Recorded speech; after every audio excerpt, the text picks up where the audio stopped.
देखु सांग मैंने आमर ये आरिसा पिठा रेडी। फ्रेंड्स मु वेलकम करछि आउ एक न्यू ब्लॉग को।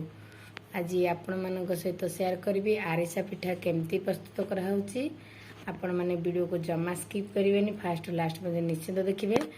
तो देखंतु मु काली ठारो पानी रे चाउल को भिजई रखी देइथिली, एबे तो छाणी सारी। देखंतु चाउल को एबे मु सुखी सारी भल से। आपण मैंने देखिए एमती हाथ रे गला बड़े जदि चाउल एमती भांगी जाए तेबे चाउल सुखी जाए। ग्राइंडिंग करनेली किंतु ग्राइंडिंग कला बेले पूरा खदखदड़िया रखिए कि प्लेन से ग्राइंडिंग करेंगे।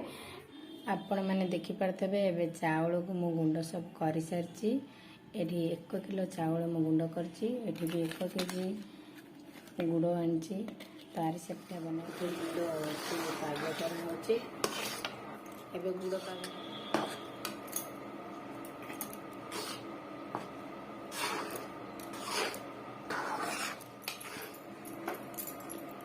एबे आरिसा पिठा पाग रेडी हो गला।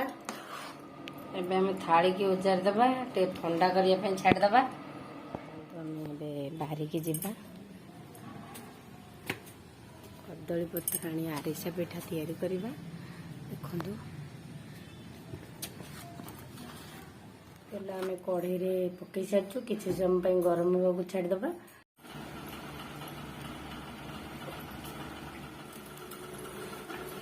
आरिसा पिठा बनैला बेले एमती गोटे गोटे ही पकांतु। देखंतु सांग माने आमर ये आरिसा पिठा रेडी हो सारी। आपण मानक आरिसा पिठा केमती लागला कमेंट तो निश्चित करेंगे, लाइक करेंगे, शेयर करेंगे, सब्सक्राइब करने को बिल्कुल भूलिए। आपण माने एमती नुआ नुआ वीडियो देखिया पाई मो चैनल को सब्सक्राइब कर दियो।